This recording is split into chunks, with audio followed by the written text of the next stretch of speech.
Hey, good.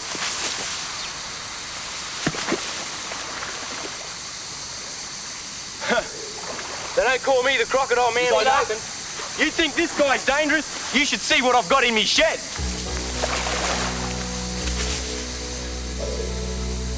One of the things I do is get venomous snakes out of tight corners, in people's houses, or like here, in someone's car. Snakes in weird places like this can be scared and cranky, and since this is the only time people usually see them, they get the wrong idea about them. But a snake's real character is completely different. Out where they belong, snakes are gentle and beautiful creatures. I'll show you. I'm going to take you on a journey across Australia to see 10 snakes, the 10 most venomous snakes in the world, every one a potential killer.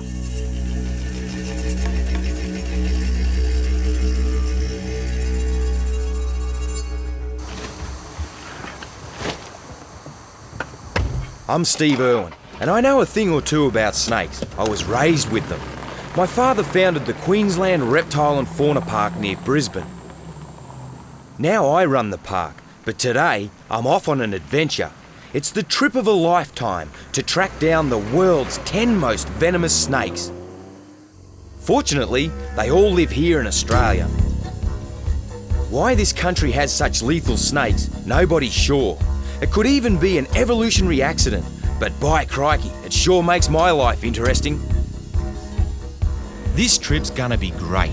I've always wanted a chance to show people what amazing snakes we have in this country. And not in a zoo or in someone's house, but out where the snakes live. In the bush, they're not biting anyone or scaring anyone, they're just living peacefully with all this power stored in their venom.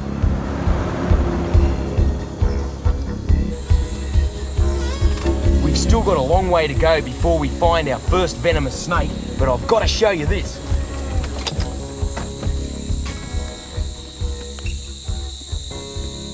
It's quite common to find snakes sunning themselves or absorbing the heat out of the tarmac here in southeastern Queensland. Now, this isn't one of the venomous snakes we're after. This is actually a carpet python. Now, although it doesn't possess any venom, it's still got quite a hefty bite. Now, when I try and touch it, it's retaliating by trying to bite me. I think it's very important that I just shift him off the road because snakes get clobbered all the time. He's a beauty. This python doesn't know how lucky it is to meet a snake lover like myself. A lot of drivers out here will swerve to run over a snake.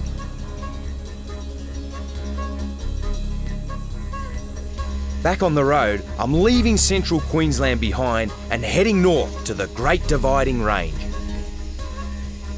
And that's just for starters. I've got thousands of miles of hard travelling ahead of me.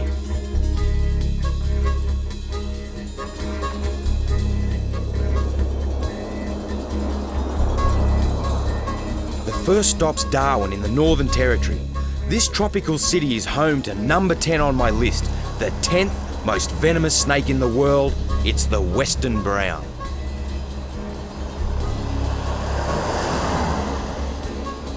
Right in the city centre, there's very little habitat for snakes. But just out of town in the suburbs, where city meets country, snakes are a part of everyday life.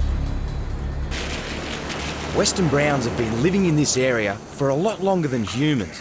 They're not about to move just because someone built a suburb here. I'm told a brown snake has made itself at home under this house. Let's see if it's the one I'm looking for. It's amazing to think, with children playing so close, that we have the chance of finding a Western brown snake, 10th most venomous snake in the world.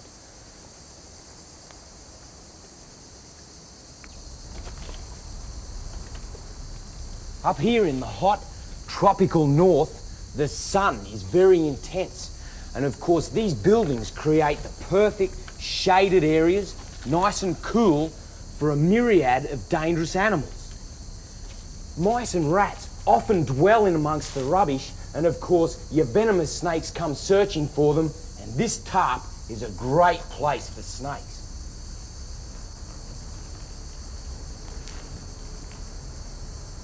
Well, this is the first snake on our list, and I never expected to have such a close encounter. Very important I don't breathe on it or move suddenly, because this is a western brown.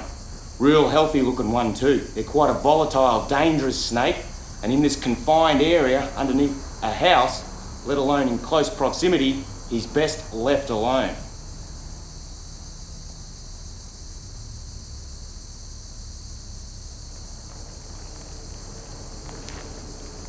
Sometimes the best thing to do with a deadly snake in the house is to starve it out. I'll have a look around and then I'll tell the family just how to do that. Here's the culprit. It's not that the western brown would hang around on the off chance of eating a pet bird, but the problem is the parrot is such a messy eater. The seed that the parrot kicks out of its cage attracts mice, and mice are what the snake's here for. Try a different kind of cage and hey, no mice and no snakes. With me out of the way, the snake comes out to look for breakfast. Mice find their food by sniffing the air. Snakes use scent too, but they don't use their nostrils, they taste the air with their tongue to locate their prey.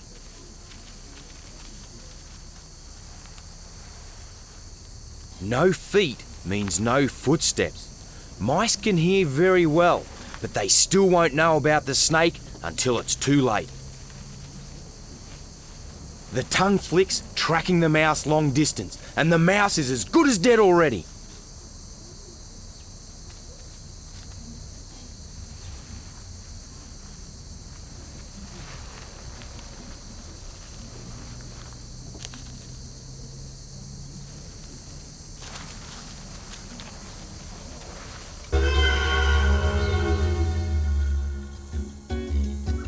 Next, snake number 9, the death adder.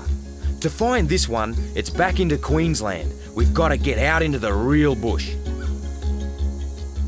This piece of wilderness is known as Robinson's Gorge. It's made up of forests and steep cliffs. Over millions of years, wind and water have carved the sandstone into caves and overhangs. Perfect for animals such as rock wallabies. Out here, it's a very long way from a hospital. I've got my radio in case I get bitten and I need to call in the flying doctor.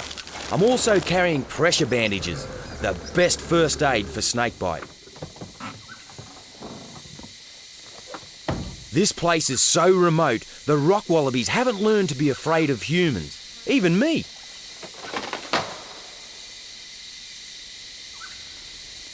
Creeping around these cliffs takes a fair amount of skill.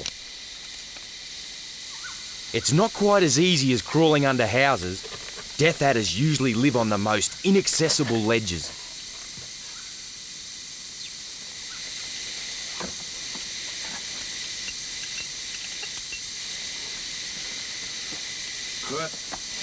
This is the perfect location. Really good. So the next trick now is to search through these platforms of rock, looking for tracks and other obvious signs of death adders. Good thing to do is to look for other reptiles as you go.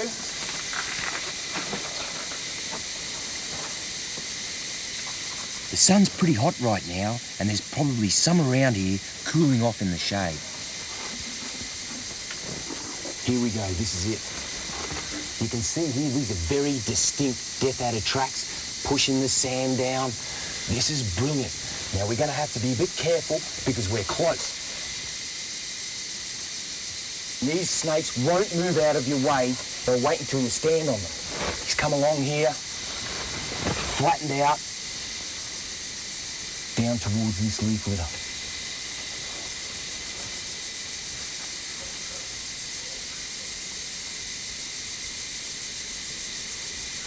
There's one.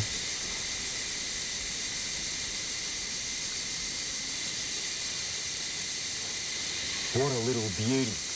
I'm going to expose this death adder. I'm in no danger at all. They're a very shy, timid, placid snake, and this is what causes them most of their problems, in that they won't retreat and run out of people's way. They'll sit, relying on their camouflage, thinking they're safe. People stand on them, whack, they bite low and hard. This looks dangerous, I know, but the secret is being as slow and smooth as the snake is. Now this is a potentially dangerous situation we've got here. Nothing worse than a death adder through your shoelace.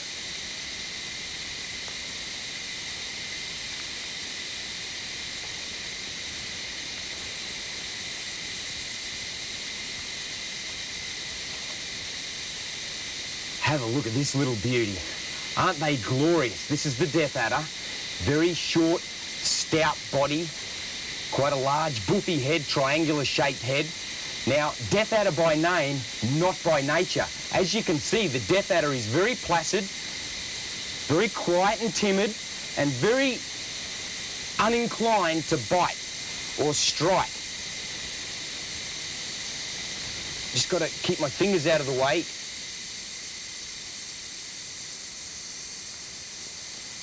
Now, the death adder's also got a very good set of fangs, a lot larger than any of the others that we're going to take a look at.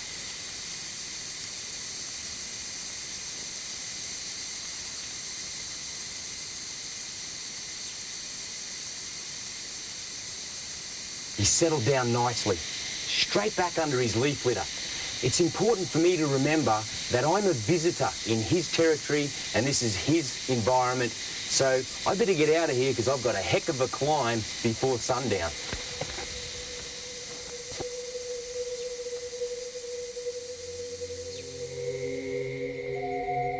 Cold-blooded animals tend to slow down at night unless they're like the death adder and hunt other cold-blooded animals. In that case, dusk can be the start of the working day. But the death adder doesn't exert itself too much. It's an ambush predator. It uses the end of its tail as a lure. The rest of the snake stays completely still while the tail sticks up and wriggles like a worm. Along comes a skink, sees the worm, sneaks up on it,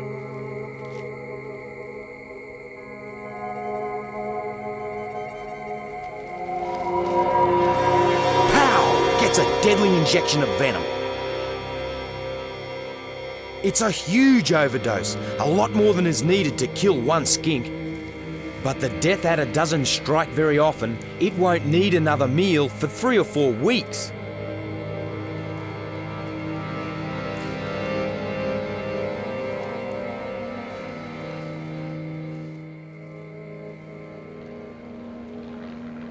Snake number 8 goes without eating for months. The giant black tiger is found on Mount Chapel Island, just off the coast of Tasmania.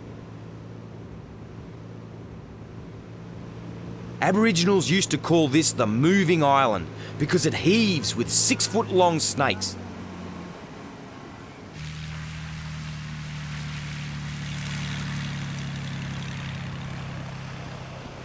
Of course, the snakes don't realise how much they frighten humans. They're too busy being frightened of us. When I turn up, they hide in their holes. I'm gonna have to root them out.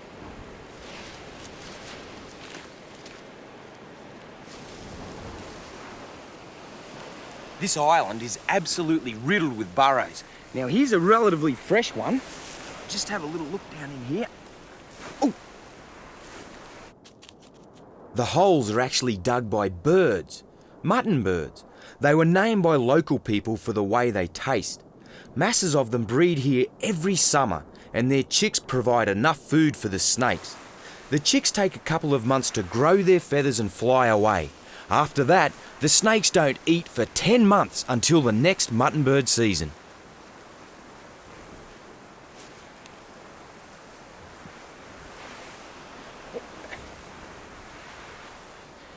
Now this is a juvenile, and he's still got these bands, very typical of the tiger snake, which you'll lose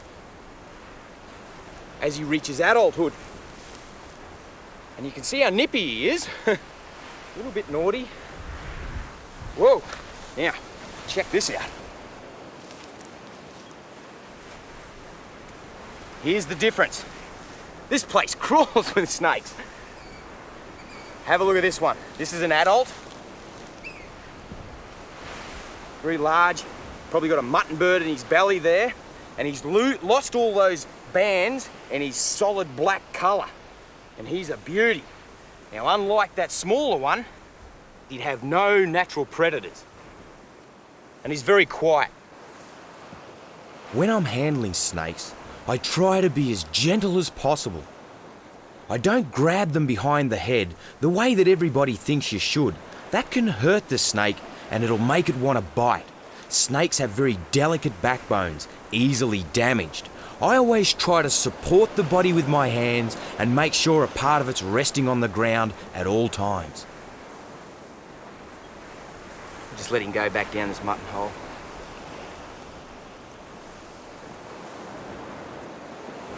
Then I'd better be off. No time to hang around on this trip.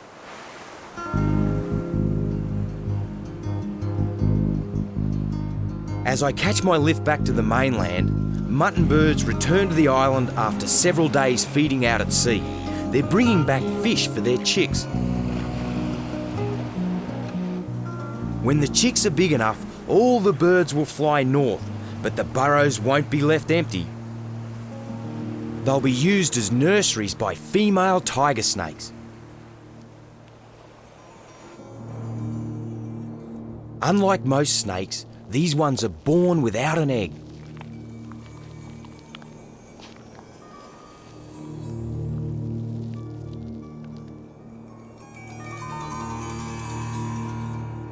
The babies come out fully formed. They're completely independent and armed with the world's 8th strongest venom.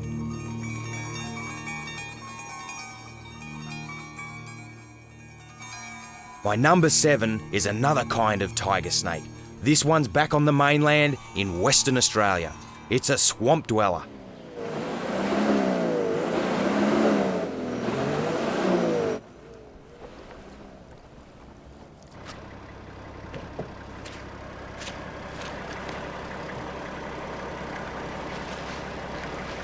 Have a look at this stuff. Primeval ooze. Whoa, doesn't smell real crash hot, but it's absolutely chock-a-block with nutrients. And of course, the insect life that lives in it and on it is prolific. And as far as the snakes are concerned, insects are good for one thing: keeping the frogs fed, fat and ready for eating.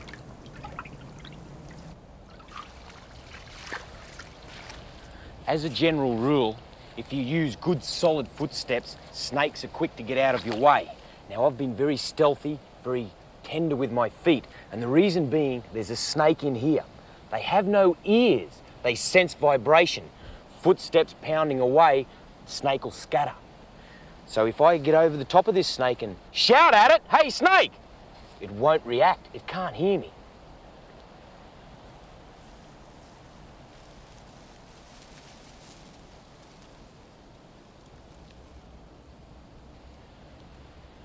Here he comes. Be a bit careful.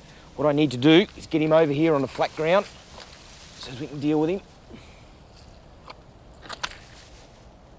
He's starting to move away there. Right. Now, it's very important that I'm very gentle with him because you can see how flattened out he is. When they flatten out like that, that's like a cobra. And he's saying, "Look how big I am. I'm a venomous snake."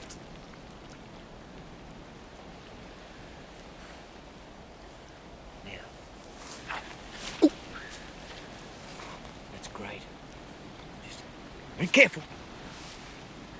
Try and get in and get his tail. Back here, mate. Hey. Keeps covering his tail up nicely. Very hard to get them when they're like that. Oh! You're a grumpy snake. He's a little bit cranky. Now wait. Wow, too close. That was too close. Nearly picked me up on the nose. Getting bitten on the face is really hard because you can't get a pressure bandage on it. This snake is particularly aggressive. The reason being is I've got him cornered. He feels confronted. He thinks I'm going to hurt him, perhaps even eat him. His only form of defense is aggression, to retaliate. And it's very important that I get him by the tail, otherwise I'm not able to manipulate him. And what happens is every time I try, get him by the tail, he swings at me. That's it. Right. I'm getting as tired of him as he is of me.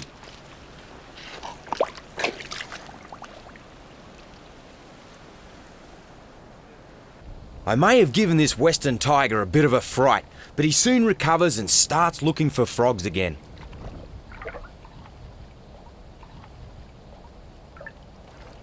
To catch frogs, a snake has to do what frogs do: swim a little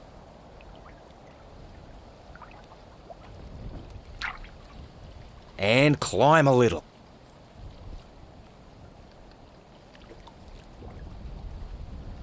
Frogs climb using sticky pads on their toes. Snakes have to do without toes. They climb by rippling their belly scales, rather like steps on an escalator. Snakes' ancestors were lizards, burrowing lizards. They lost their limbs in the process of becoming better burrowers. So snakes were originally designed for narrow holes, but in fact, they can go almost anywhere other animals can go. But that doesn't mean they always get what they're after.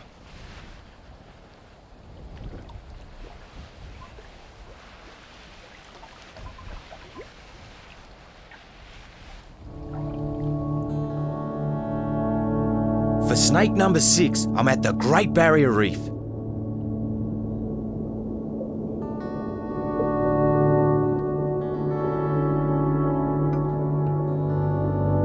The beaked sea snake is the most venomous sea snake of them all. Sea snakes need to be highly venomous in order to immobilise their prey quickly. Venom is also a great defence system, and so is hiding in the coral, which is where all the snakes must be at the moment.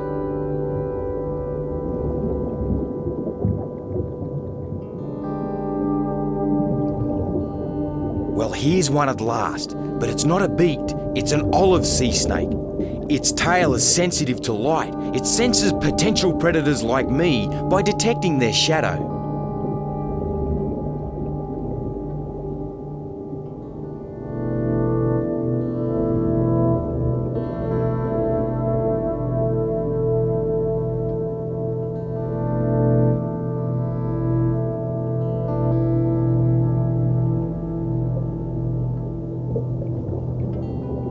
Here's another olive, and it seems a bit more friendly. Either that, or it's just admiring its reflection in my goggles. It flicks its tongue to suss out what this strange object might be.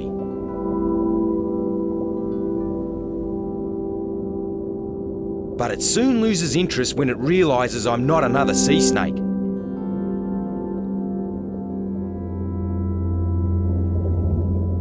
Sea snakes breathe air like other snakes, but one lungful can last several hours.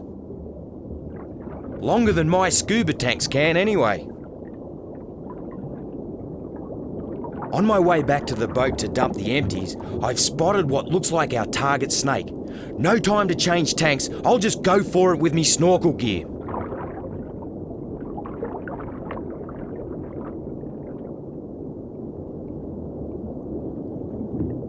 Nah, it's not a beaked, it's a near relative, a Stokes' sea snake.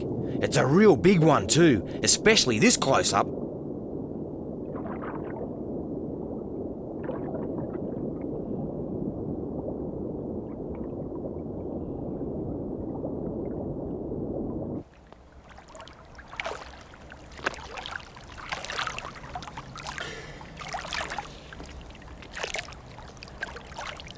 Glorious sea snake. Absolutely glorious. They've got some incredible body structure. You can see how their belly scales have come down and divided to make a keel to aid in swimming. Cute head. and they feel just like a snake, not slimy like an eel or a fish. And if we have a look down at the tail, you can see it's very flattened, almost paddle-like. And this propels them through the water quite quickly, and they can even go in reverse.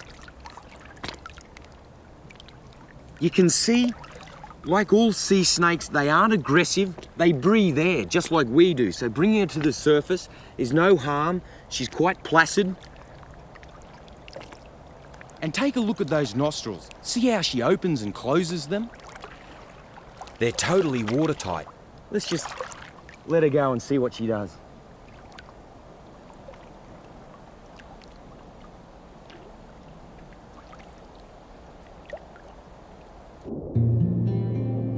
Well, no big sea snake, but no worries, we saw plenty of others. Time to move on. Number 5, and I'm back out to sea again for this one, near Revesby Island off South Australia. I'm after another kind of tiger snake, but even more lethal than the ones we've seen so far.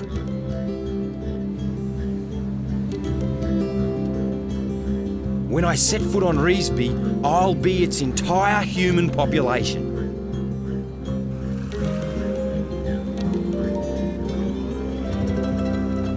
There's plenty of wildlife here though, including lots and lots of deadly snakes.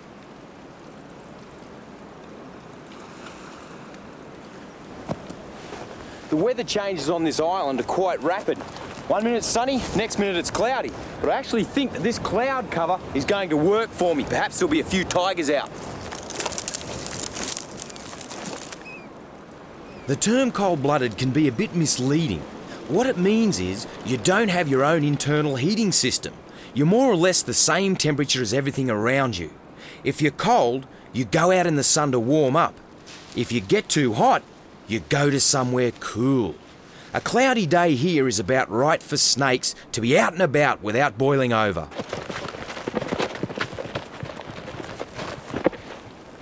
Whoa, what a little ripper. Have a look at this one, isn't she gorgeous? Now I can tell this is a female and she's in really good condition. Now she's also gravid, which is a pregnant state in a snake. You can see she's got a lump that starts about here and goes all the way up her tummy. And she's gorgeous, very placid. Have a look on her body underneath the scales. Those little jiggers there, they're ticks. They're an external parasite and they feed on blood in the snake. A lot of Australian animals carry ticks and they don't present too much of a problem. She's so gorgeous, and given that she's pregnant, I'll just let her go. When I leave to catch my boat, the snakes are left with just their everyday irritations. The ticks, for instance. Normally snakes just have to put up with these tiny bloodsuckers, but several times a year they offload them along with their own skin. First they loosen the bit around the head, and the rest follows.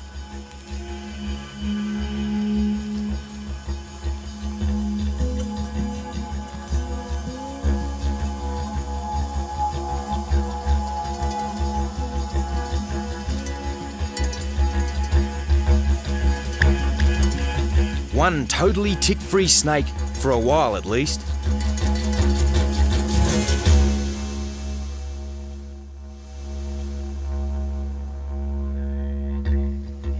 To find snake number 4, we move from Desert Island to a completely different environment. But the snake we're after isn't so different from the last. It's yet another kind of tiger snake, the eastern tiger, the deadliest tiger of all.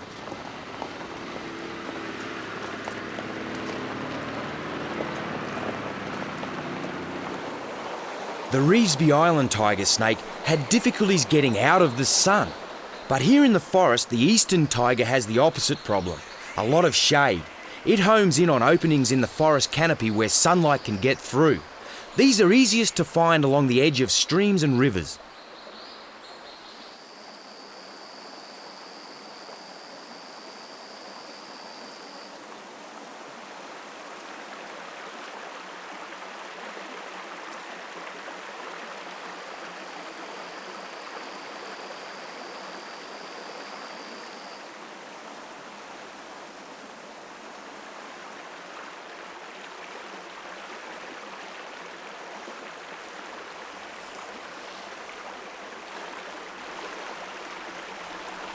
What a great example of how a snake, if unmolested and left alone, is quick to get out of your way, not stand and strike.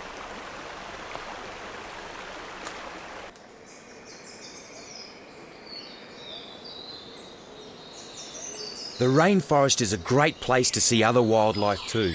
You just got to keep your eyes peeled.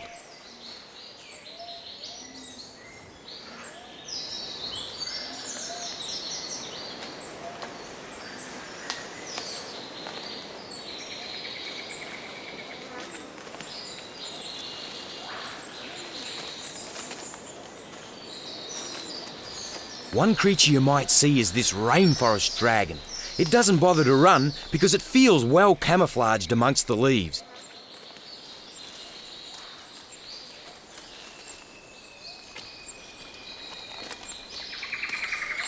Snakes aren't so confident though. When they sense the vibrations of my footsteps, they take cover. I'll have to check out some of their hiding places.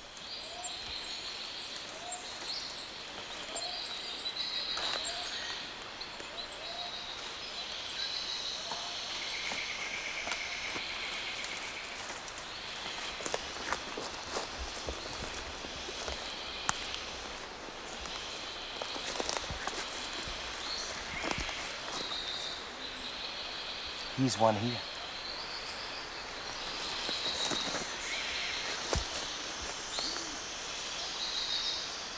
Good.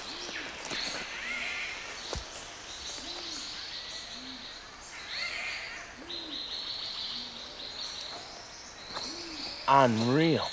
That's the most amount of tiger snakes I've ever seen in one place at one time in my life. No one really knows why eastern tiger snakes huddle together like this. Maybe they just like the company.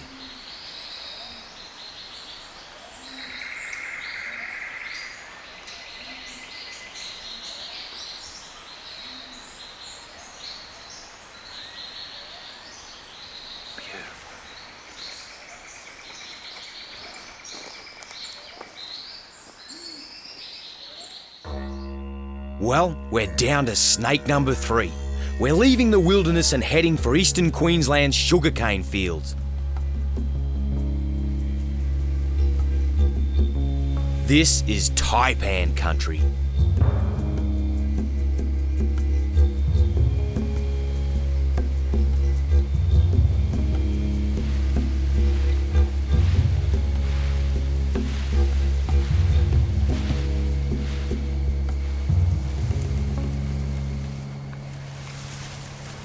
This cane field is littered with rat burrows, just like this one. And given how prevalent the rats are, I would assume there'd be loads of taipans cruising around. But I'd say they're either down inside the rat burrows or somewhere where it's cool. Despite the fact the sun's gone down, it's still stinking hot. So I'll come back a little bit later on.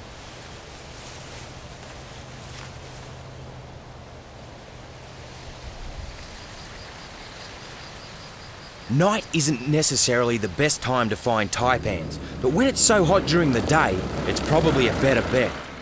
It's certainly when the rats are most active.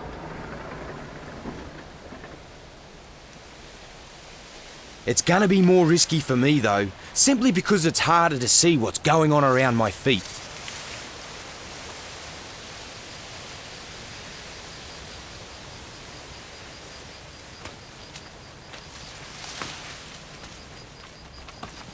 Ooh, taipan.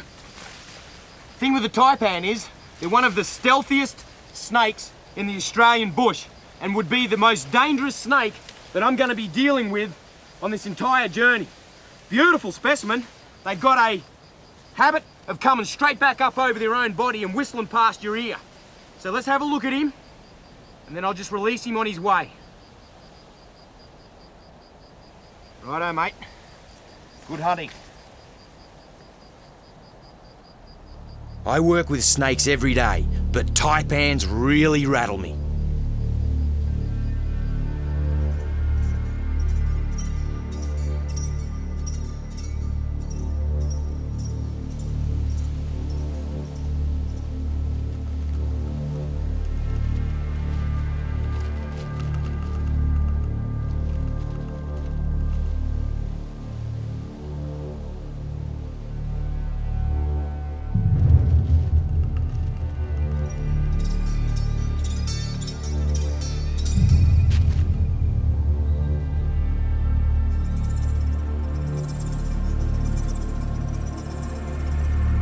gaping mouth must look pretty intimidating to a rat, but that's not the point. The snake's just realigning its jaw.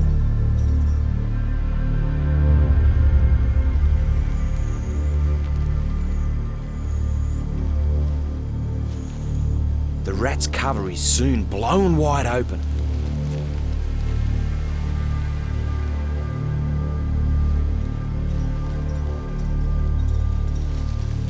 Snakes have a unique way of eating. They've got no hands to shovel it in, and they don't chew their food, they swallow it whole, however large the meal is. They do this by unhinging their jaw from the rest of their skull. The prey is gulped down head first, then digestive juices finish what the venom started.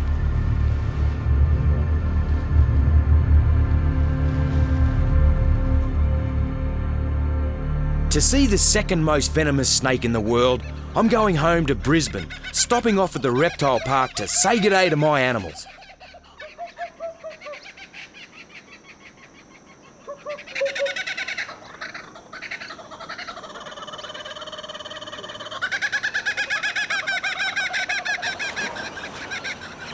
Whoa! A common brown snake, number 2 in my top 10, has been seen behind my own house. Welcome into my shed. Every boy's got to have a shed. Now, I grew up in here. This shed's been here since the 1970s. Now, Terry, my wife, tells me somewhere in here there's a common brown snake, and a large one at that. She estimates it to be 2 metres, 6 feet. Ideally, what they'll do is they'll stay low. They're a terrestrial snake, not venturing very high, and they're no good at climbing. Now, this is the perfect scenario for a brown snake, because where you've got rats and mice, of course, that's where you'll find your brown snakes. They come in and around through here, searching, looking for food. Oh, there goes a little mouse now. European house mouse.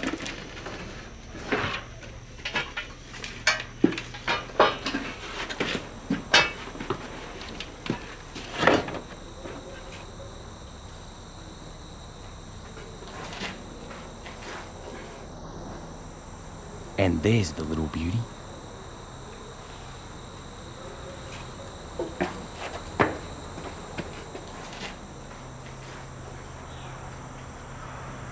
Snakes quite often find their way up into cars, engine blocks. Now comes the tough part of trying to get this highly venomous snake out of quite a tight area. The common brown likes places where people are common too. It gets into houses a lot. And when Australians are bitten, it's usually by this snake. I'm quite used to rescuing these snakes from frightened humans.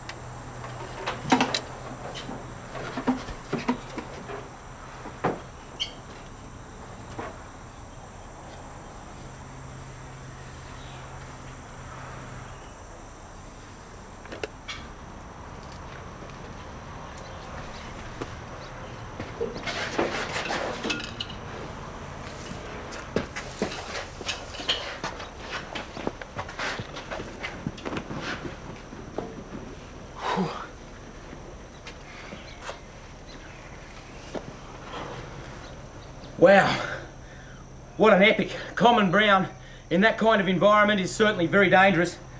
I've had to use a catch bag. I don't muck with him. It's tail into a catch bag, and now I'll get him back out into the bush where he can never run into a confrontation with people again.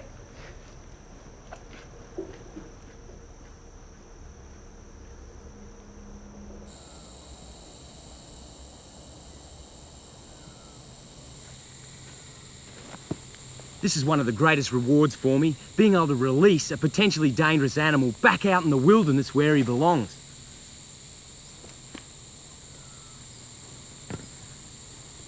Have to be a little careful, because they normally come out of this bag very cranky.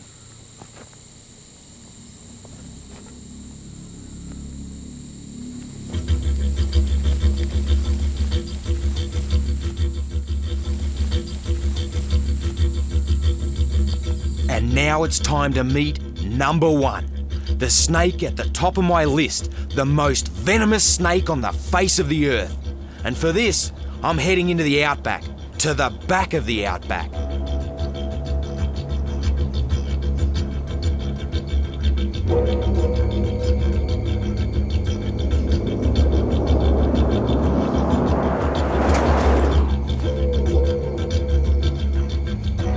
Brisbane, it's a tough 3-day drive. Some of the livestock stations out here are the size of small countries. There's a lot of sheep and cattle around, but plenty of wildlife too.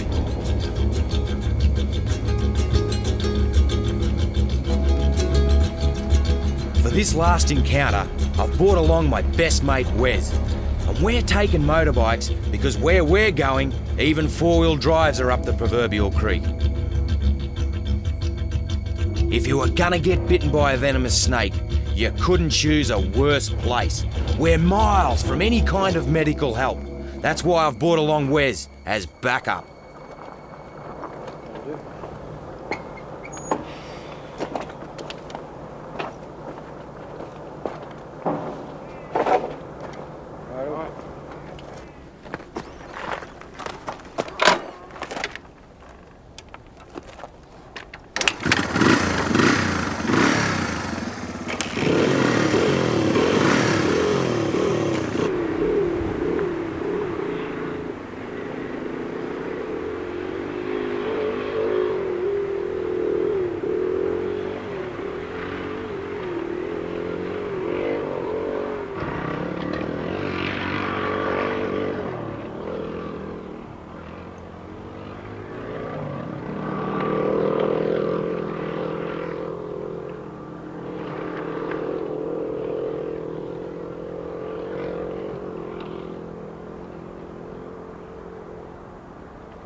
This has got to be one of the most desolate landscapes in the world. There's hardly anything out here except rats, flies, and fierce snakes. The most lethal snake on the planet.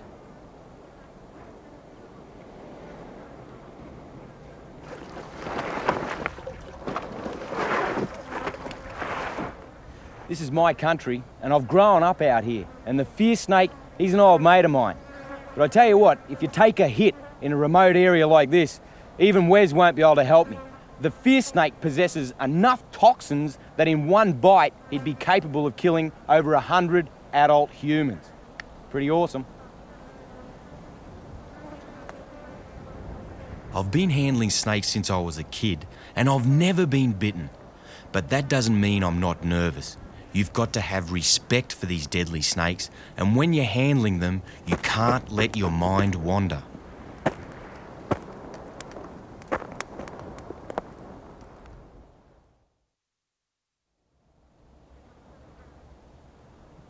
Out on the plain, the ground's riddled with deep cracks and rat burrows. The perfect spot for a fierce snake to lay her eggs.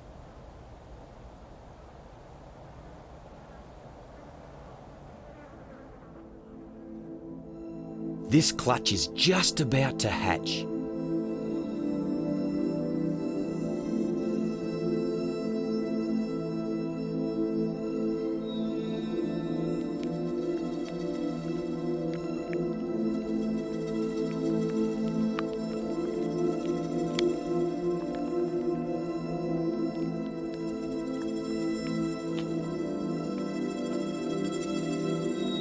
At this early stage, the young look completely harmless. But appearances can be deceptive.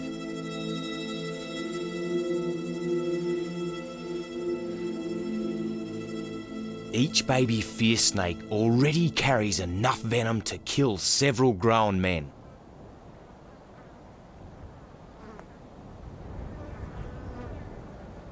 Certainly enough to knock us around.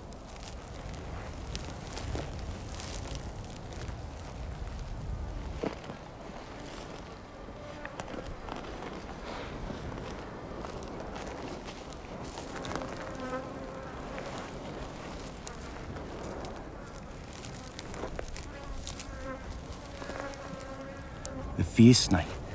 It looks pretty drab, brown sort of a snake. They vary in colour. Some of them are quite strikingly beautiful. This is a big one, up around 6 foot 2 metres. And what it's doing is it's just searching, probing the rat holes. Underneath the soil is like a subterranean labyrinth. Now, fierce by name, certainly not by nature. As long as you give them plenty of distance, they aren't all that aggressive. Here she comes, she's coming back out.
As long as I'm not threatening to her or create too much vibration, she's not bothered about me.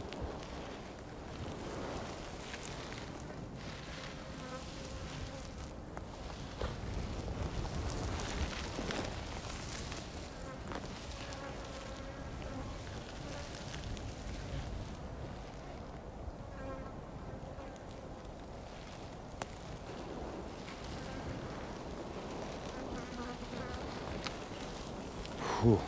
Well, that hasn't happened to me before, or anybody else. Anybody alive, that is. Just think, the deadliest snake on Earth came up and gave me a lick.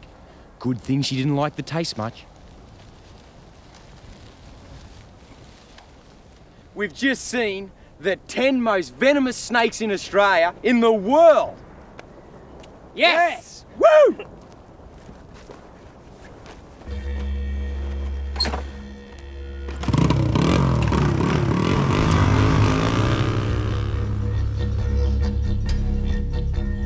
That was a wild adventure for me. I hope you've enjoyed it too. Snakes really are special, and there's a lot more to learn about them yet. But we'll need a little less fear and a lot more respect.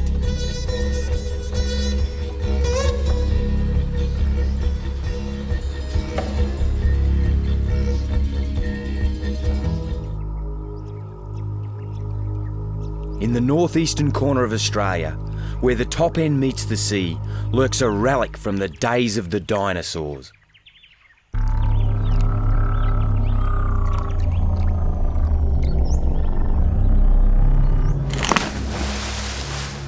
The saltwater crocodile. One of the most fearsome predators on the face of the earth.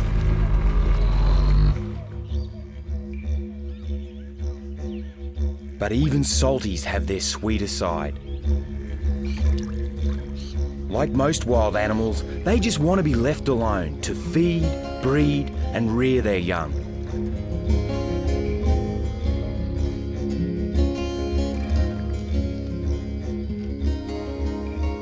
Crocs are complex creatures, finely tuned to their surroundings.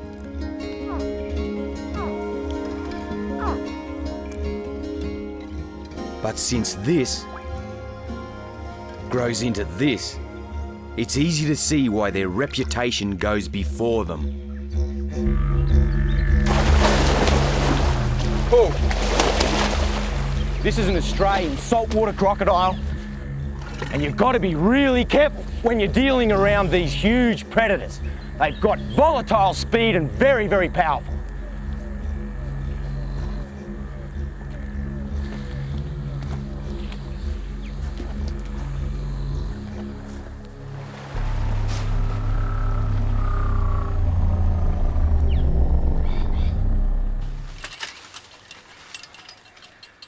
I'm Steve Irwin, and I've been around big saltwater crocodiles all of my life. Crocs and people normally give each other a wide berth, but most of the crocs here at my park in Queensland had to be removed from the wild because they crossed the line and became a threat to humans. If we'd left them where they were, they'd have probably ended up being shot, and you can't lock them all up. I'm hoping to come up with a better solution. We call this desperado Agro. He's the wildest croc we've got in the park. And right now, he's hungry.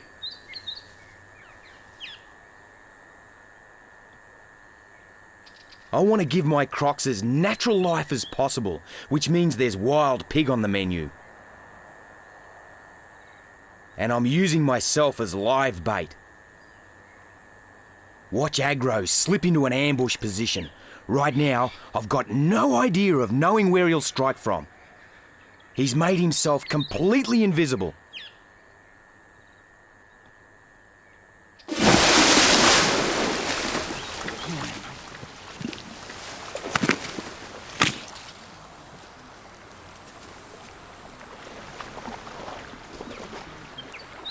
Wow, Agro by name and by nature. He's a real hungry animal. Feral pig, best food source, but he's very territorial. Got to be really careful when you enter into his territory. Got to play by his rules.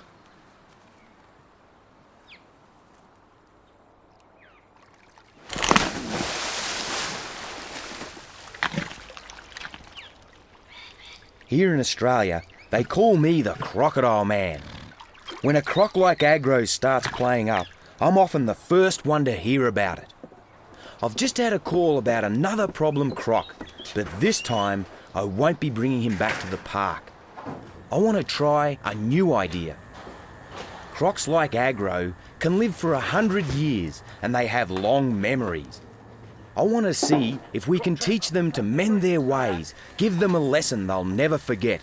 If it works, we can leave them where they belong, in the wild.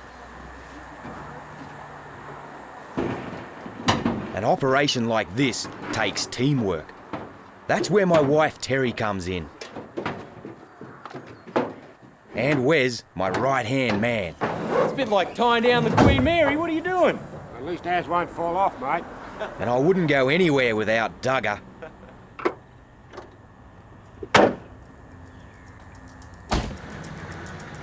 We've got a long journey ahead of us to catch up with the latest troublemaker.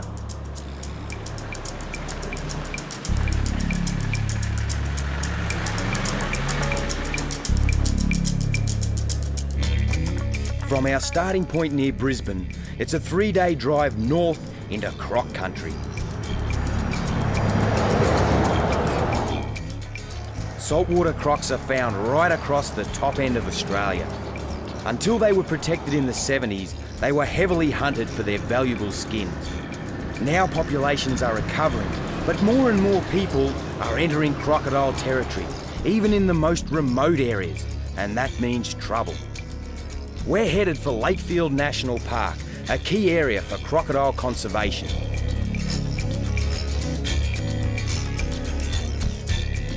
It's November, the end of the dry season, and the coastal wetlands are parched. Even the rivers eventually dry up. Any water that's left becomes very precious.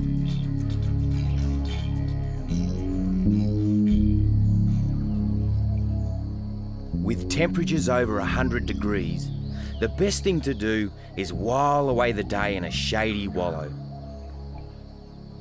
Keeping cool is a top priority. Like all reptiles, a croc's body temperature is governed by its surroundings.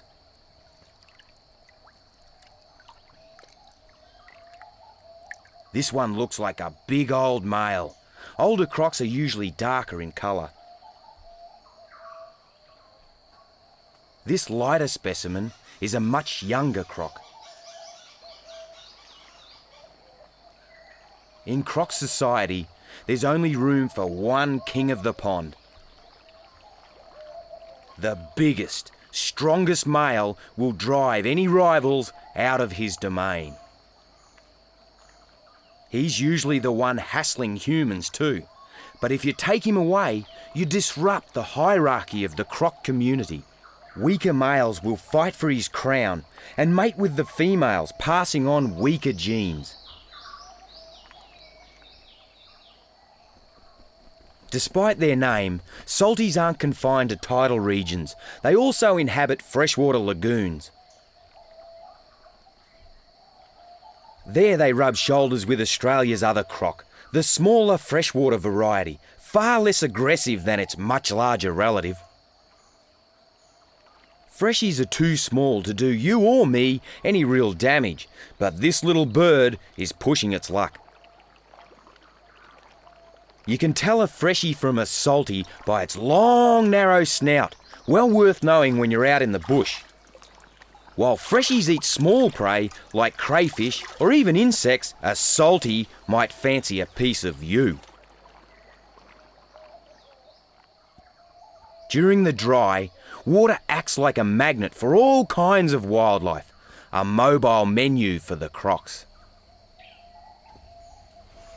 Wild pigs destroy the riverbanks rooting for food. Since being introduced to Australia from Europe, they've become a real pest. All this wildlife attracts human visitors to the waterhole too. It's a favourite spot for campers.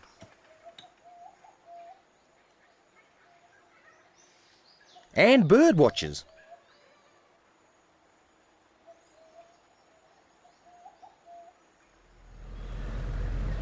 In these peaceful surroundings, people tend to forget what could be lurking in the water. Barry, Lakefield's head ranger, is there to remind them that this is salty territory, and that requires some respect. G'day, mate. How's it going? All right. Croc attacks on humans are very rare. One death every 2 or 3 years in Australia, but when they do strike, that's it. It's game over. And a big salty can easily hide in shallow, murky water.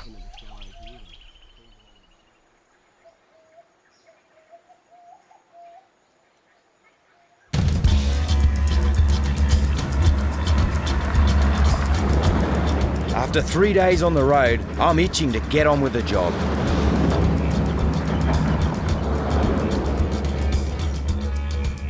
When we arrive at Lakefield, we're met by Barry and his fellow rangers from the national parks who guide us to the trouble spot.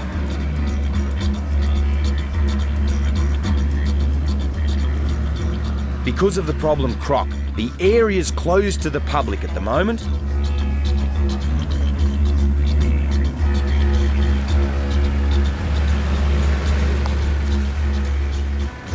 This is our destination, Old Faithful Waterhole. And Barry tells me there's a big male been hanging around the campsite. It's the perfect salty stamping ground. Plenty of shade, and these high banks make great nesting sites. But humans like it too. Here's where the conflict begins. This is a really popular fishing hole. And when the fishermen come back and clean their fish, they leave their scales and offal in and around the water. And that creates a free feed for the crocodiles. These bullet shells are a result of the fishermen getting scared. They see a croc, they think it's stalking them, boom! They take a pot shot at it. I'm here to help humans, but also protect the crocodile.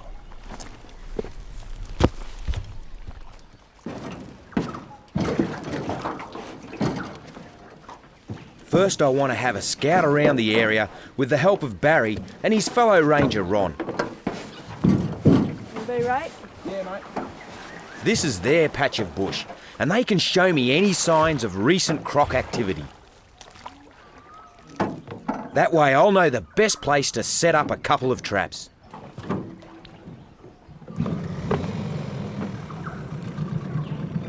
Meanwhile, Terry is going to be pretty busy setting up camp.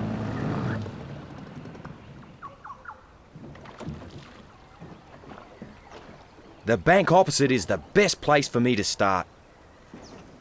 It's an ideal basking area for a croc. Nice gentle slope down to the water.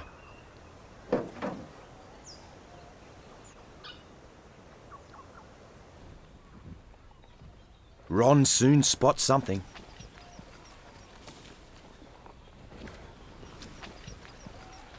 Oh, that's a nice little wallow, Ron. Real nice. Be about what do you reckon, about 9 foot female? About that, eh? Yeah, nice slide mark in there. Beautiful, cool location for her. Spends a bit of time there by the look of it. Yeah, too right. A couple of nice footprints here too, Ron. She's gone back into the water. Nice tail mark. When do you reckon she used it last? Not too long ago, last night or this morning even. This morning, yeah. Yeah. I reckon. Well, there's obviously a female around, but it's the big male we're after, and I reckon he's somewhere close by. This is a great crocodile slide, exactly what we're looking for. It's got all the signs that we need. Here's his footprints. As he's headed back down into the water, you can see the distance between his footprints. Gives us an idea of he's over 14 feet in length. His belly's dragged on the ground as he's headed back towards the water.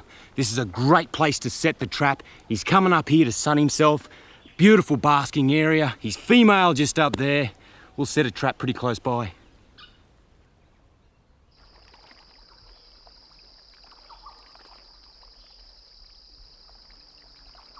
Have a look at this. It's the big bloke himself.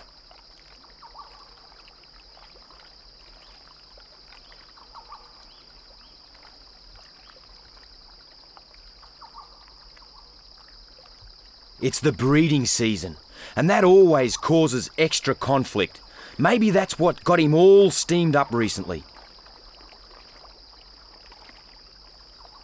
As he patrols his turf, other crocs steer well clear.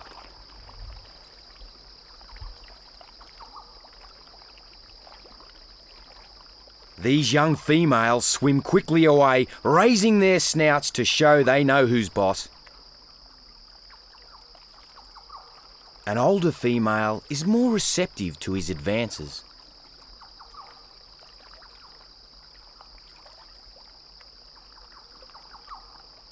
He moves in as she signals her interest.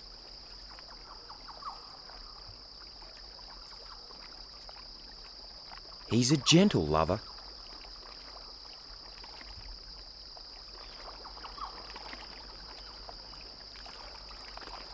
Gradually, they shift into a position for mating.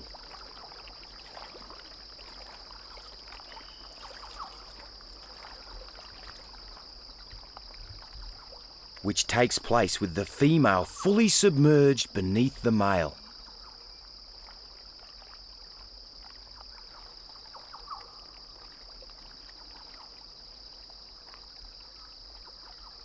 With the dominant male occupied, smaller males like this one might get a look in on the mating front.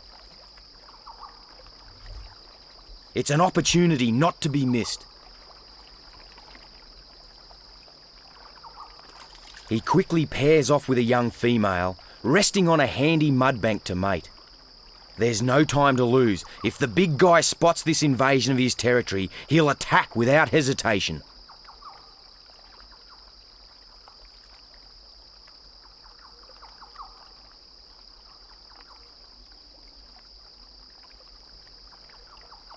But this time, the young male's got away with it.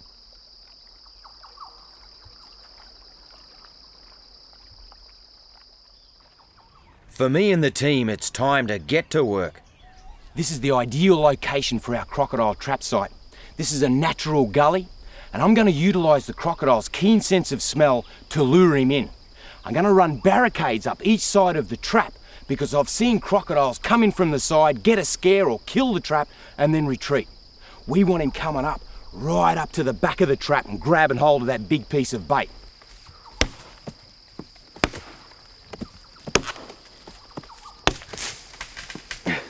So what I'm doing here is placing these sticks. I don't use steel or star pickets in my trap design because when the croc comes in and he's fighting, You can hit these sticks and he can't hurt himself, whereas if he bumps into steel, he can break his teeth or scar his head, hurt his eye. So these will break and get out of the way. So we'll run a stream of them up here and along the other side to support the trap.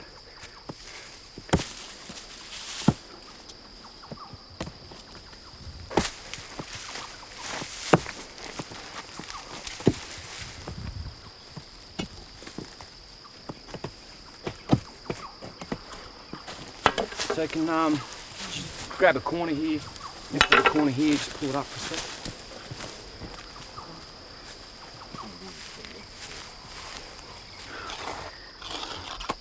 So what we utilise here is breakable hemp string, and that's tied onto the tree, which supports the weight of the trap and holds it into position. Just a couple of simple knots. So as when the croc goes inside the trap, grabs hold of it and struggles, the string breaks off and the trap will drop loose around him, so the croc hasn't got a vantage point where he can get in and actually break through the trap.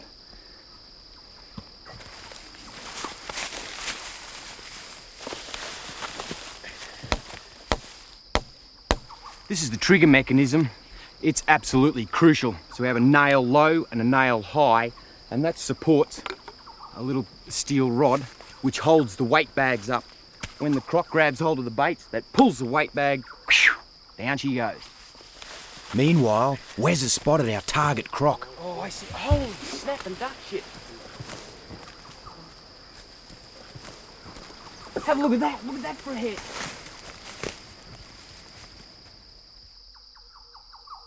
Looks like he's checking us out. It's probably his curiosity that got him into trouble in the first place. He's a big one, all right, at least a 14-footer. We're up to the final job now, placing the bait. This is a feral pig. Big saltwater crocs find these irresistible. Got to get the big chunk of bait up there and a lead-in bait at the front to lure him in. He's been hanging around. I'm just a little bit nervous.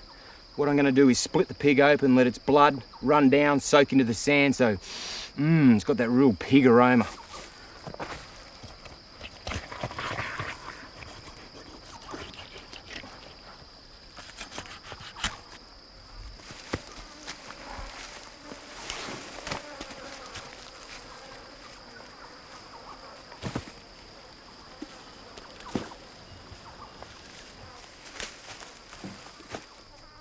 This is the last job, lead-in bait.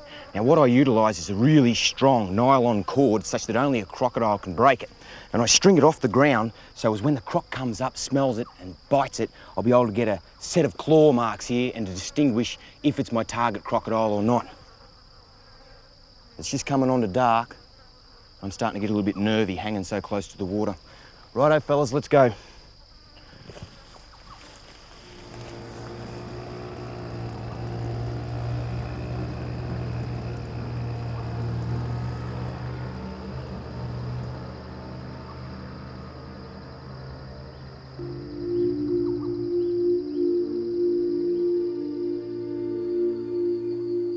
The end of the day is a beautiful time in Lakefield.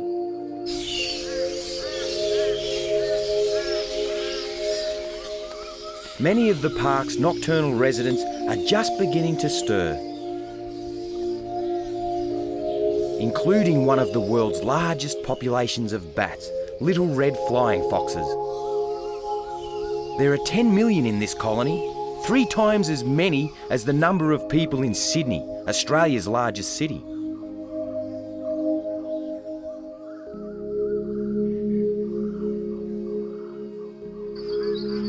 Magpie geese have started gathering too, flying into their favourite wetland breeding sites, but they won't start nesting till the rains begin.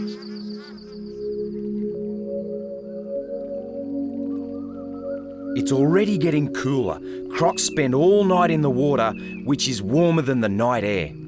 They're reptiles. They've got to keep their body temperatures stable.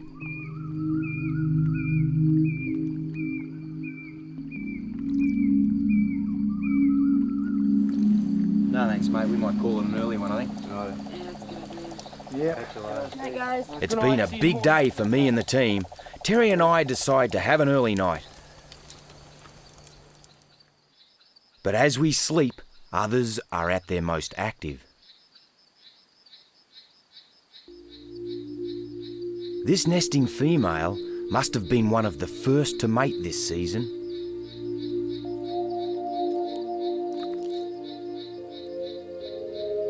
She takes up to an hour to lay around 50 eggs.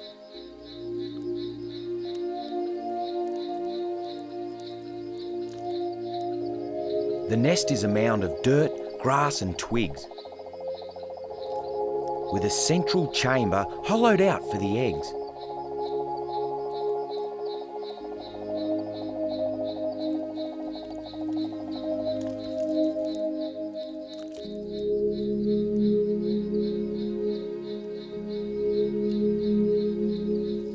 When she's finished laying, she covers the eggs with rotting vegetation to keep them warm during incubation.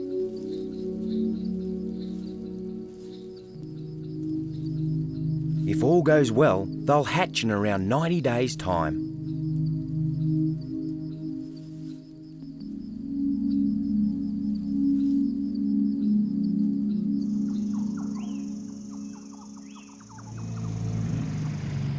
I've been awake half the night thinking about the traps, and at first light, Terry and I go to check them out.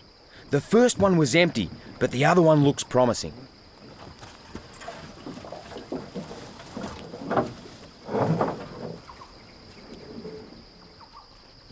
Looks like we've got one, but is it the one we want? Wow, look at that. This is a beautiful little female. She'd only be around 8.5 feet, just maybe a bit more. It's very important that we get her out of the trap and release her straight away so we don't intimidate our big male that we're after. Isn't she gorgeous?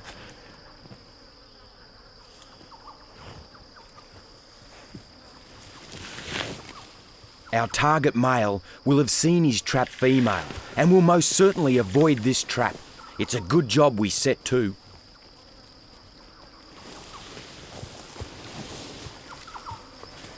I'm just going to see if I can drag her out, babe, so get ready to move out of her way. Okay. Be careful. Grab the net over there, babe. I've got her. You're safe. Pull, pull, pull. Pull, pull, pull. Pull. That's it.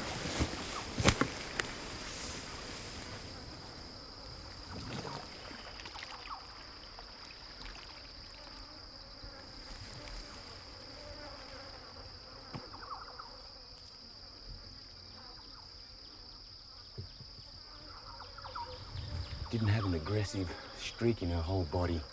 Beautiful young female. Absolutely gorgeous. Let's reset the trap. The female we caught probably hadn't started nesting yet. It's still early in the season. Once a female does lay, she digs herself a wallow and sticks pretty close by to carry out repairs to the nest and protect the eggs from predators. She gapes, keeping herself cool.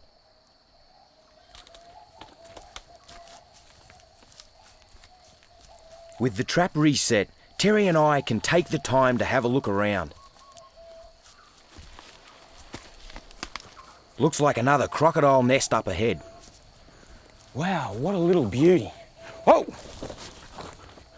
Oh. I should have been a bit more alert. Now, this is a protective female. Isn't this beautiful? She must have laid her eggs last night, and when the female's laid her eggs, her maternal instincts click in, and she's come up, whammo, get away from my eggs, get away from my potential babies. I'm gonna do just that. You're all right, you're all right.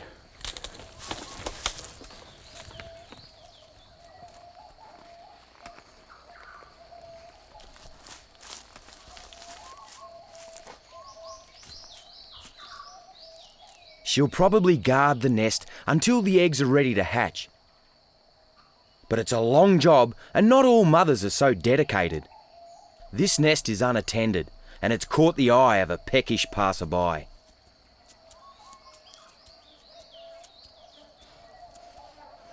Wild pigs, often eaten by adult salties, balance the books by feeding on crocodile eggs.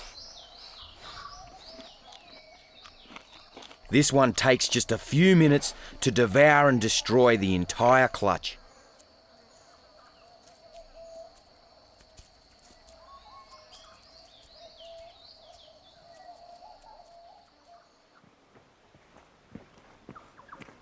Nobody goes hungry around the waterhole. It's such a rich source of food. These rock pools at the far end are teeming with life. During the dry, these permanent pools are refuge to a myriad of wildlife, including freshies. Have a look at this.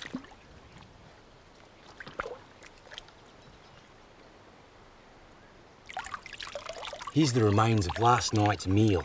They're yabbies, crayfish, and the freshie that ate them is probably still around.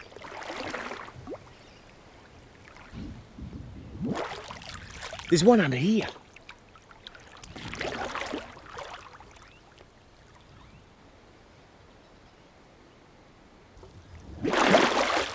Have a look at this little blighter.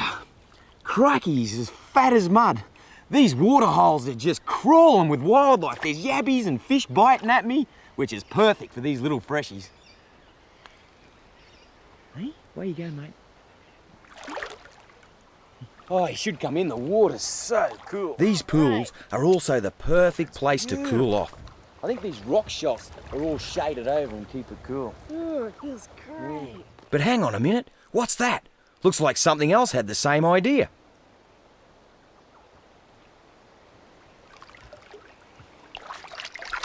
It's a sand goanna, another real ancient reptile and another predator of croc eggs.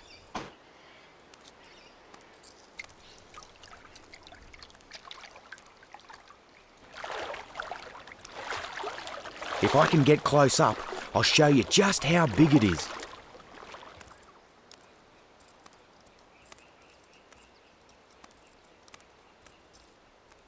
It's about 5 foot long, one of the largest lizards in Australia.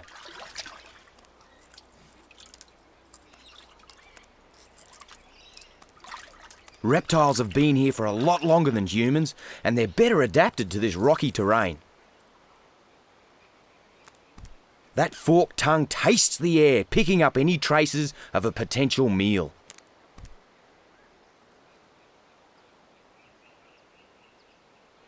Or a potential problem.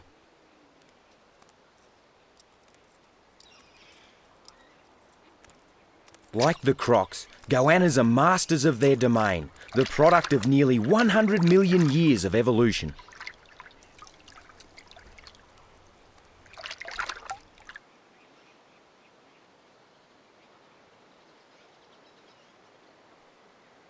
This thirsty wallaby's not sure if the goanna is friend or foe.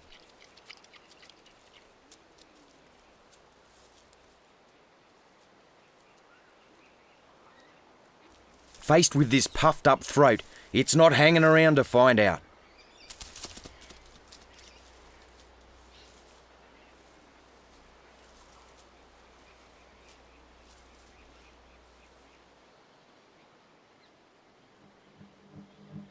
Back at Old Faithful, it's now a waiting game for me and the team.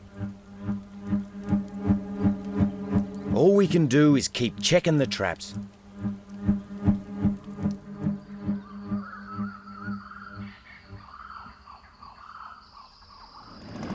It's dawn again, and me and Terry head for the trap opposite the campsite.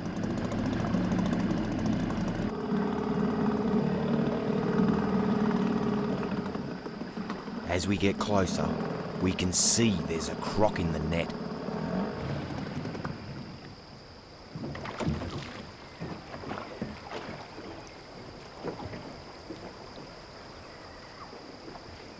It's him. First job's to get a top jaw rope on. I'll just utilise a stick. That way when he crunches down on it, it'll break and it won't hurt the crocodile. I've got to try and feed it in between his jaws. The top jaw rope's vital for getting control over this huge animal. Nothing, dude.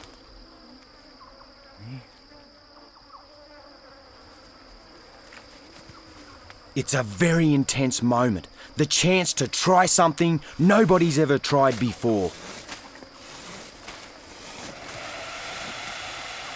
Normally, nuisance crocs are shot, locked up, or relocated to a more remote area. Even that doesn't work. Crocs have superb homing instincts and will travel hundreds of miles back to their own territory. But if my hunch about being able to change their behaviour is right, we'll be able to leave them safely where they are, and that's good news for humans and for crocs. Of course, he doesn't know that, and right now he's got his jaws wide open in the attack position. He's gonna go, I think. Here we go. You're all right, mate.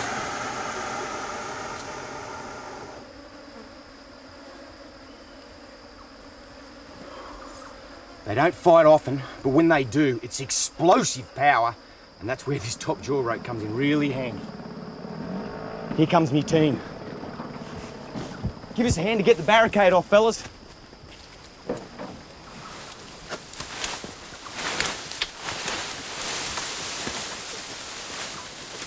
Barry's brought reinforcements. The more muscle power, the better.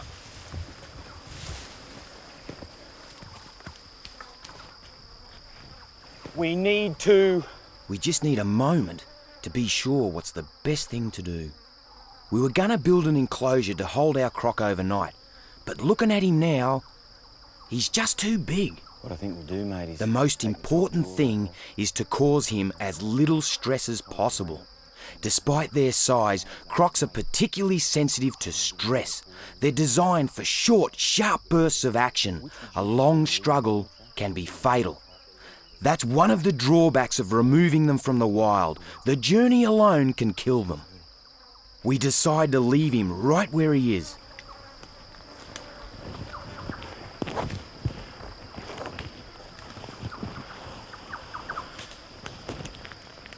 The other thing we don't want to do is sedate him. That's another good way to kill a croc. It puts his system under too much strain. Instead, we want to calm him down as quickly and naturally as possible. Through here, Wes.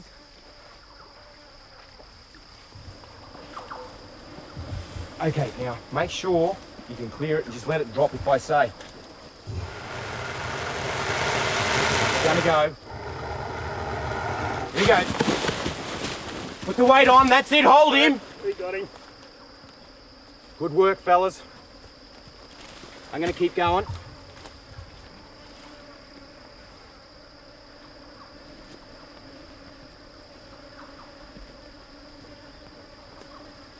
That's one flat pig. Okay, I'm happy. Let him down, Doug.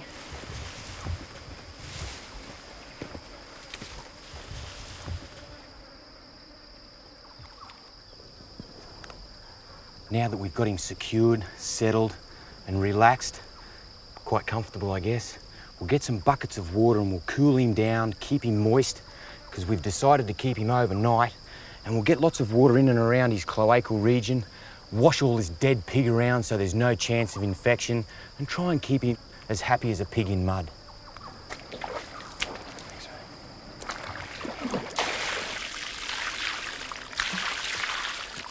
It's vital to keep his skin well watered. It's tough, but it can still dry out and crack.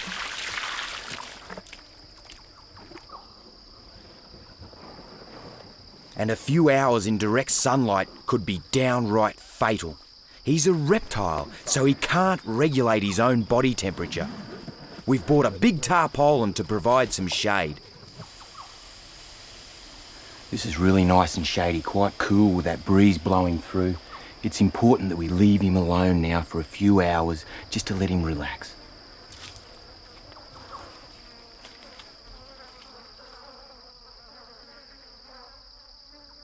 Terry stays behind to keep an eye on him.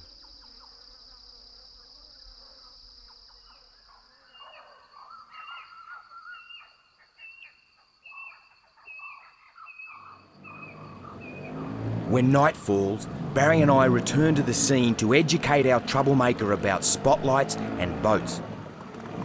We're hoping to teach him to link fishermen's lights and the sound of outboards with his experience in the trap.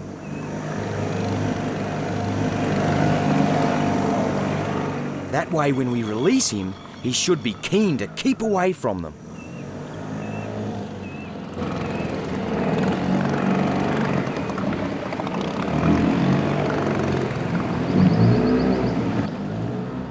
We can't be sure we'll succeed, but it's worth a try. Anything to keep him in the wild.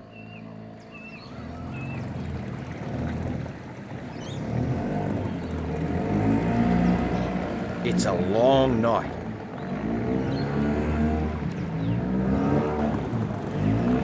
When dawn breaks, Terry takes over from Barry, but I want to see it right through to the end.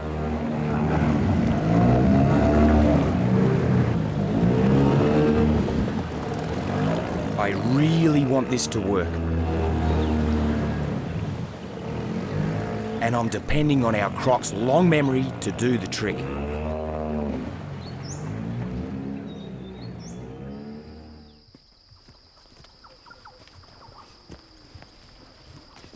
At last, it's time to let him go.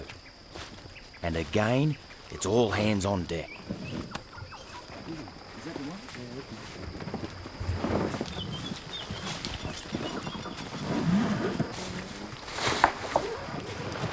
Everyone's pretty quiet at this time in the morning, including the crocodile.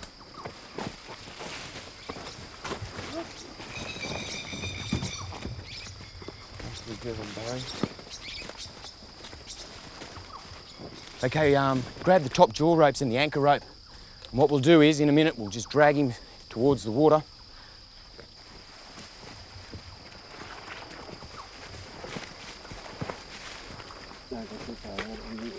Okay, Dougie, if you can just keep your jaw rope and down low. Ronnie, Ian, you're right. Okay, when I call it, I'm going to go on his head. You're backing me, right? Okay, so I'm going to go in first. Just put a bit of weight on there. The kindest and safest way to control a croc is to get as many people as you can to sit on him. He's a huge, strong animal and it doesn't do him any harm. It's much better for him than giving him a sedative. You right? Yep. Okay. Okay, let's go into a seated position. Get your legs each side of him. And get up as close as you can to each other because people are going to count. The more we get on there, the better. Are you confident, mate? Yep. Sure? Yep. Okay, because I'll be right here too. Okay. Righto, you can drop it down. And if you could get on the crocodile, kind of scoot up as much as you can. Whatever you do, babe, don't complicate Wes. Okay, Duggar. Let it go, Doug.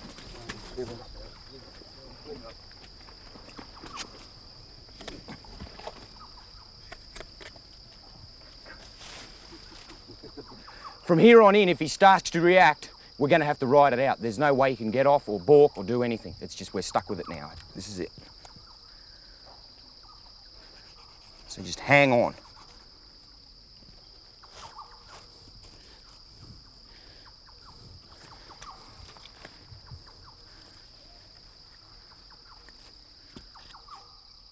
The top jaw rope's the last to go.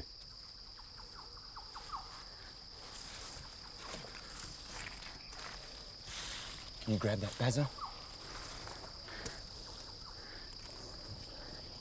I want to lift his head up, Wes.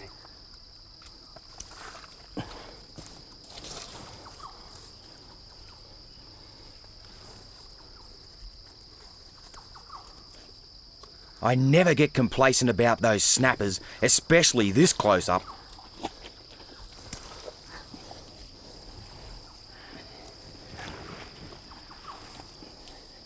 Get off him, Wes, and come round and lift him up. Someone else is going to have to lift the croc.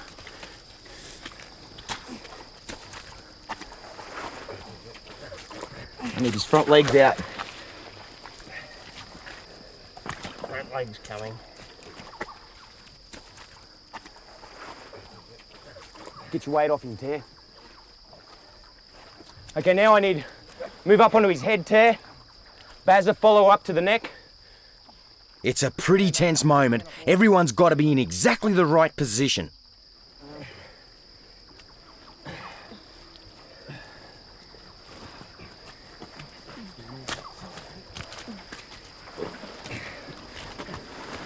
Okay.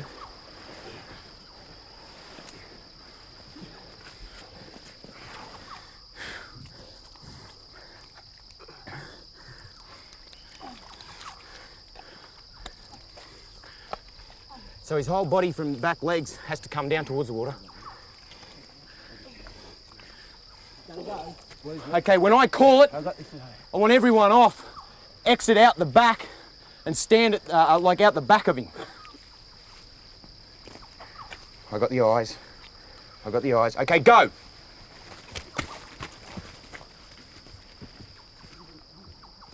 Covering his eyes helps keep him calm up until the last second. He's less fearful if he can't see what's going on.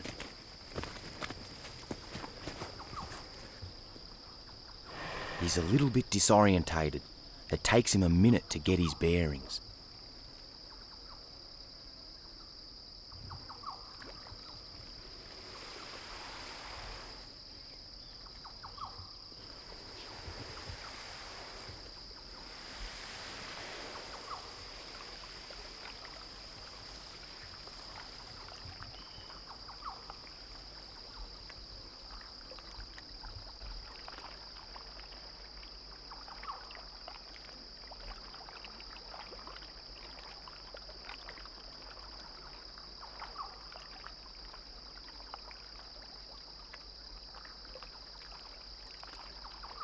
He's a beautiful animal, back where he belongs. And that's the whole point of the exercise. That's where we want him to stay. We'll be back later in the year to monitor the situation. But for now, we need to get out of the park fast, before the rainy season starts. The roads will soon be flooded. If you don't get out in time, you can be stuck here for 3 months. It does happen. Last year, a German couple left it too late, and their hire truck was here all through the wet. Must have cost them a bit more than they bargained for.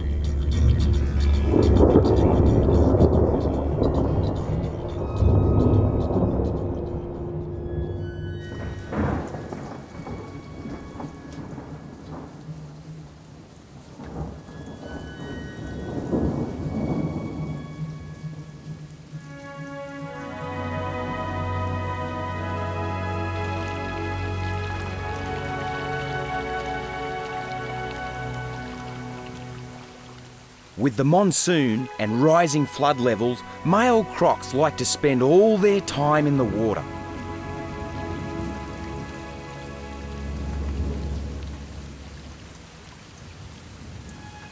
But nesting females must continue to guard their eggs.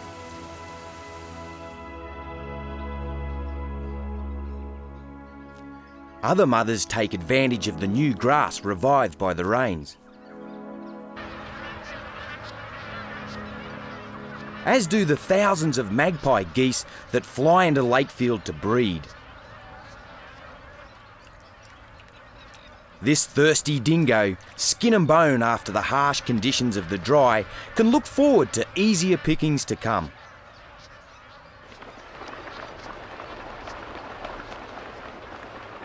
Food is more plentiful for all of Lakefield's inhabitants, and the park is blooming.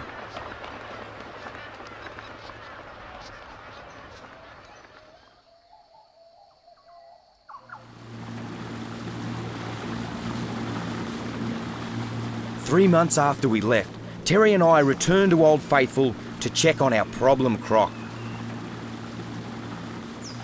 The only way to find out if he's learned his lesson is to see how he reacts to our return. We've been here for a couple of days, and so far there's no sign of him, but the waterhole is still flooded. He might be further up or down the river.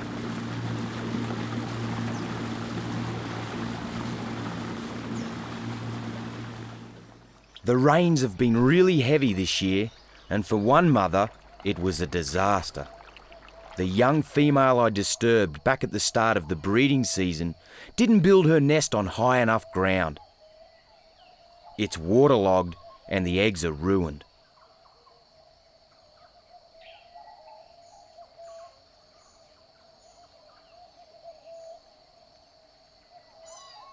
But there's a new sound in the air around Old Faithful Waterhole.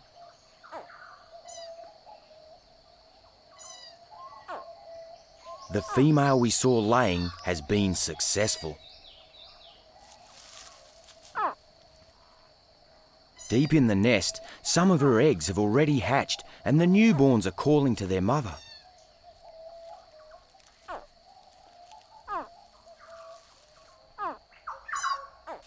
She clears away the top layer of grass and twigs to uncover her young.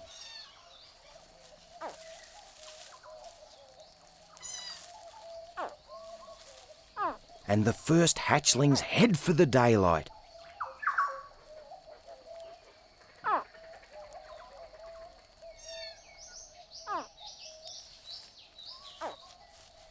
Their mother's mighty jaws become a gentle cradle.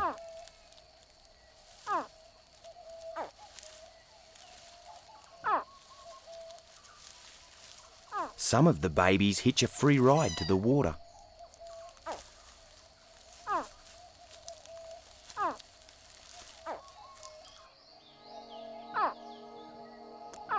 Meanwhile, the rest of the brood hear the squeaking and begin to emerge.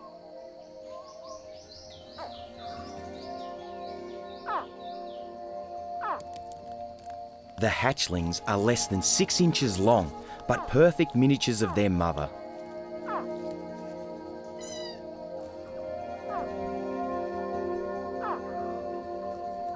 They're quite capable of making their own way. At this age, their legs are strong enough to easily lift their bodies high off the ground.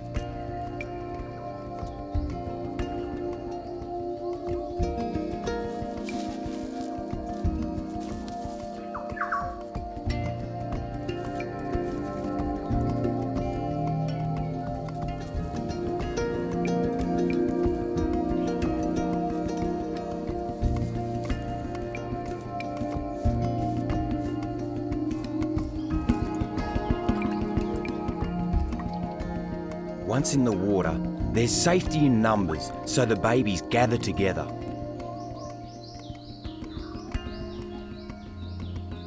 And for the first few weeks, their mother stays close by. But the hatchlings have many enemies: fish, birds, not to mention other crocodiles. They'll be lucky if even one out of this 50 survives.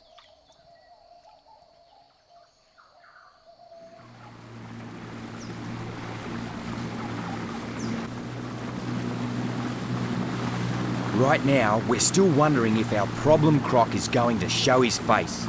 Terry and I have seen absolutely no sign of him, but if anyone's going to spot him, Barry will.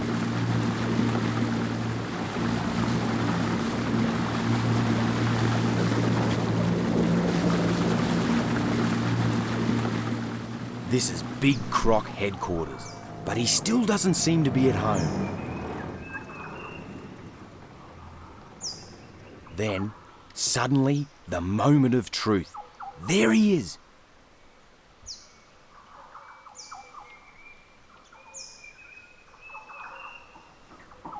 This is looking good. We've seen our large male crocodile, but as we approach him, he submerges and seems to go up the other end. Although we can't say for sure, it looks like he may remember his night in the trap. That could be good news for the fishermen who come here. And good news for our croc and all those like him.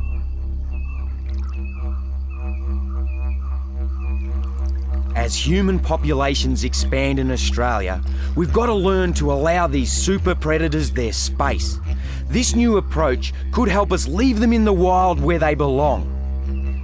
That way, there'll always be Crocs Down Under.